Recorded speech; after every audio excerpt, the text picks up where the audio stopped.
Welcome to this explainer. Okay, today we are taking a massive journey into one of the most breathtaking, unforgiving, and honestly imposing regions on Earth.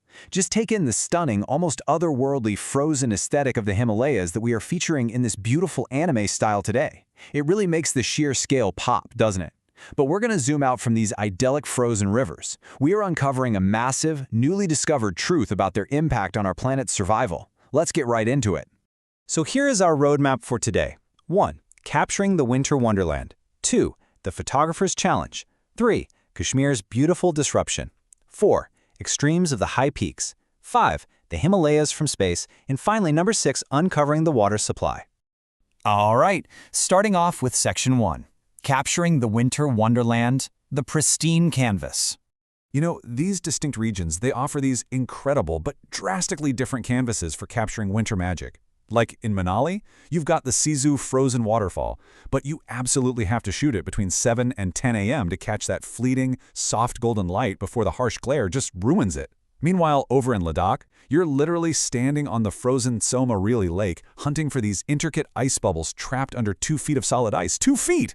And then you head over to Nepal, and the sheer scale of the Budi Gandaki River Gorge is so massive that you absolutely need harsh, full sun just to pierce the shadows. You really can't just slap one camera setting on this whole mountain range. You've got to constantly adapt.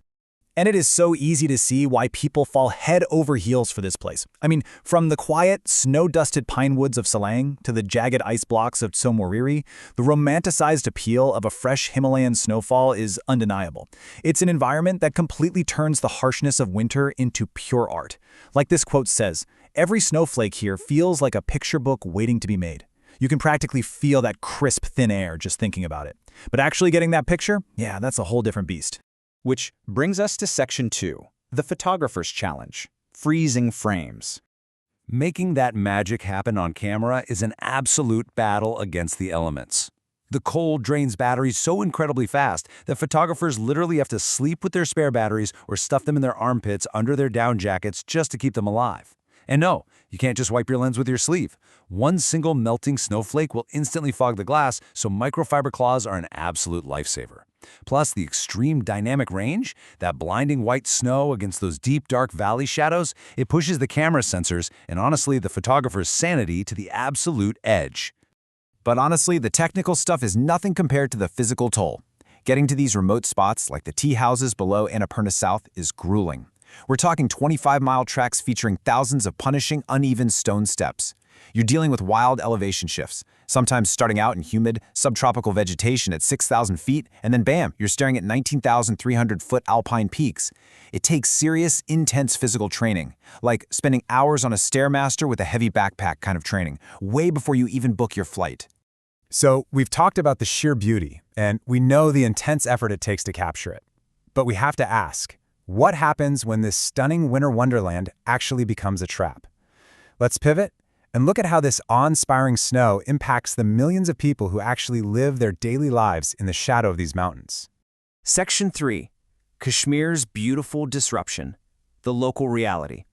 This dual reality paints a really complex picture. On one hand, the snow is a massive economic engine. Tourists flock in for world-class skiing in Gulmarg or serene boat rides on a snow-dusted Dal Lake. But on the flip side, look at the stark contrast for the locals. That exact same snowfall means flights are totally grounded at Srinagar Airport. Essential national highways are completely blocked by dense avalanches. Daily life, essential commerce, emergency travel, it all just halts. A picturesque postcard turns into a logistical nightmare in a matter of hours. As this report bluntly states, heavy snowfall disrupts life in Kashmir, flights grounded, highway closed. This perfectly captures the ultimate paradox of the region. The very same snow that brings in vital tourist revenue, which is the economic lifeblood for so many, also brings this massive, isolating disruption to the region's fragile infrastructure. It's beautiful for sure, but it is a deeply disruptive force of nature that locals just have to learn to survive year after year.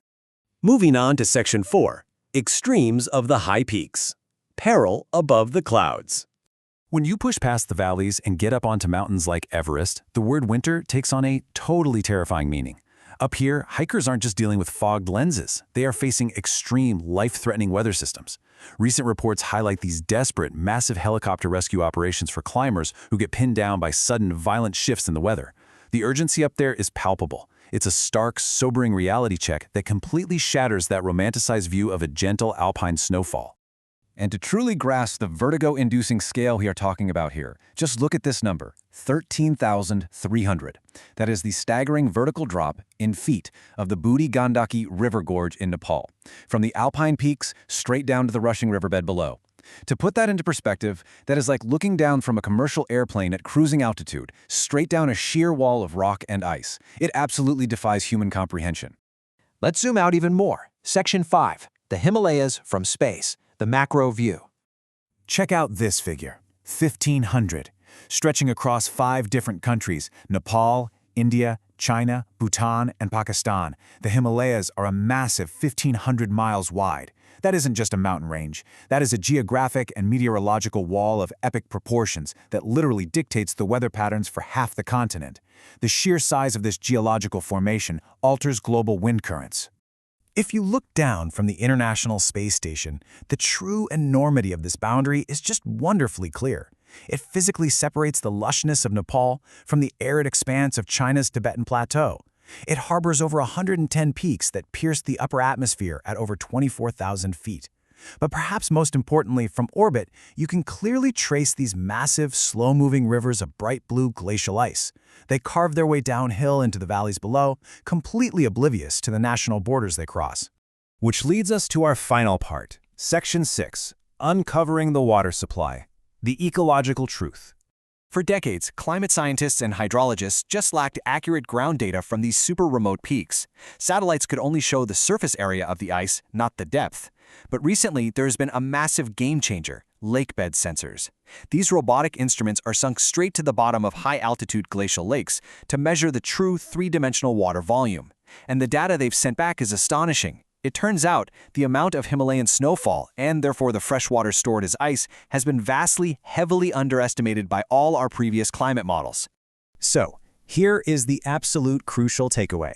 That pristine, aesthetic snow we've been admiring in these gorgeous anime-style visuals today, it's actually a far larger, far more vital water reservoir for our planet than humanity ever knew. We are now looking at a corrected dataset that completely rewrites our understanding of the true water supply feeding the major river systems of Asia. Which wraps up this explainer, but leaves us with one incredibly urgent question. As global temperatures continue to fluctuate and these massive ice rivers melt, how will this newly understood giant water supply impact the billions, yes, literally billions of people relying on it downstream for drinking, agriculture, and just sheer survival? It completely changes the conversation around global climate security. Thank you so much for joining me as we explore the Himalayas today, from the micro lens of the camera all the way up to global climate science. Keep learning, stay curious, and I will see you in the next explainer.